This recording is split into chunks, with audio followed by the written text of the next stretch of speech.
Well, good evening. I'm Helen, as the good gentleman said, and how do I follow that? Well, that was pretty awesome, wasn't it? Well, it's good to be back. I've been on my travels again. In December, I went to India, and you arrive in India, you give them your passport, and they see, oh, it's got a photo and a name on it. Okay, you're in.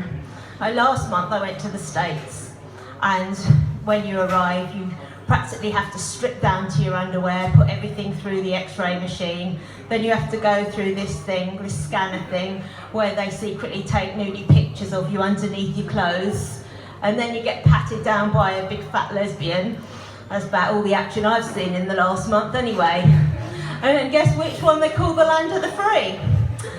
Okay, yeah, so anyway, if any of you were here last month, you might remember I'd started seeing this guy, and it was going pretty well, you know, we had some fun, laughs, we kissed, and then he decided he was too busy for a relationship and he just wanted to be friends.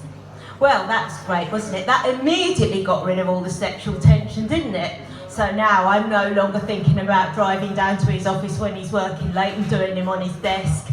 And I'm certainly not imagining that he's going to come and pick me up and take me down to the ruins where we snogged and have me up against the wall. Oh no, I'm not having those thoughts at all. You see, because there's all these, you get all this advice, don't you? And you start going out with somebody, how long should you leave it before you sleep with them?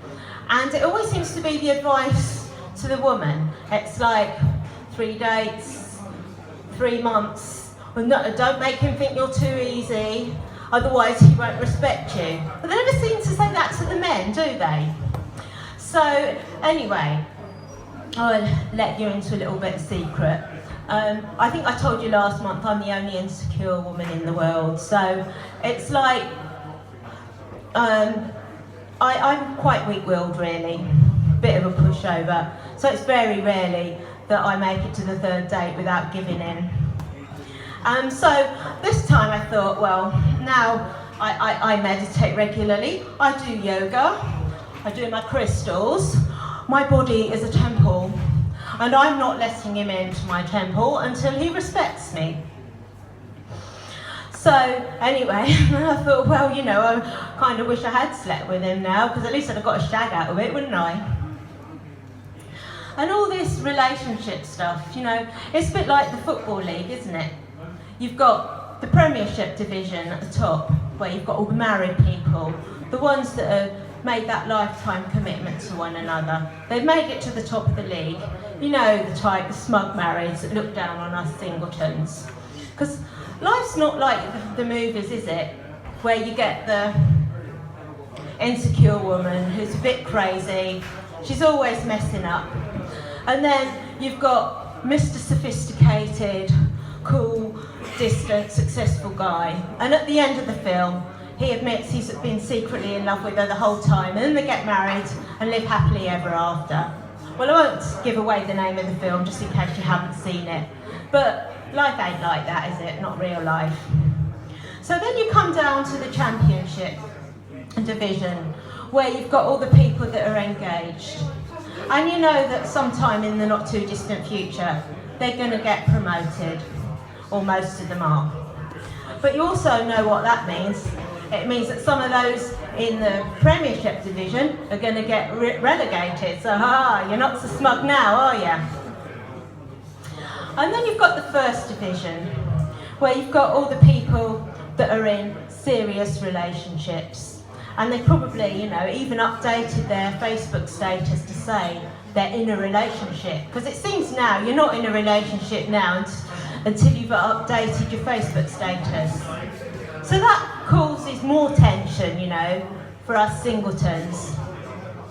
Because if we put on our Facebook status that we're single, that's like saying, AKA, desperate.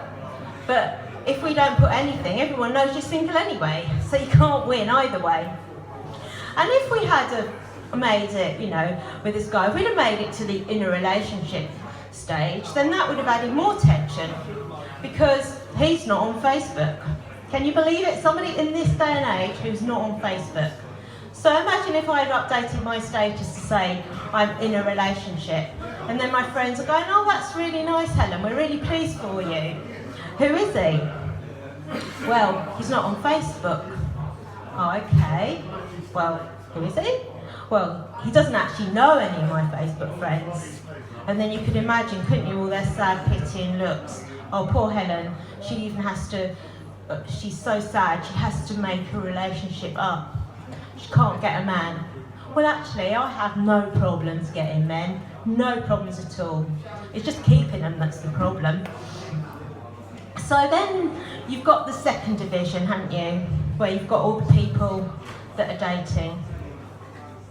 And these days, it seems, you know, you've got all these dating apps, you've got all these websites, online dating, and it seems quite common that people might date a few people at the same time before they decide to settle on one that they like the best.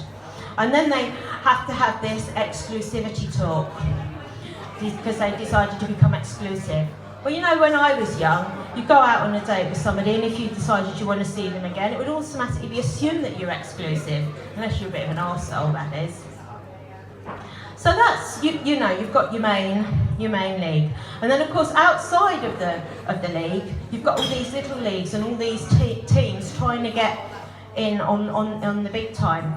And in the modern dating terms, this is what they call the friend zone. And it's a bit like the Twilight Zone, only it's a lot more scary and a lot harder to get out of. And it is a thing. I'd never heard of it until a few weeks ago. And also, it can be a verb as well.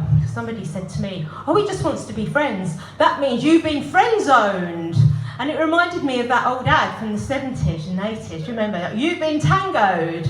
Only I haven't turned orange yet. And I went to Essex at the weekend too. So, anyway, you're stuck in this friend zone where you've got a good friend of the opposite sex, or maybe the same sex if you're that way inclined. And perhaps you fancy each other, or one of them fancies the other, but they haven't quite won the game, so they haven't made it into the league. So so you've got this dilemma then. How do you move out of the friend zone into the league? Well, I was thinking, for me, it'd be pretty easy, because this guy, he's working all the time, so works late a lot, so we hardly ever talk. We haven't had sex. So you think about it, you know, with most married couples, it takes them, 20, 30 years to get to that level? And we made it in 2 months. So I think we should go straight into the Premiership. So thank you very much. Good night.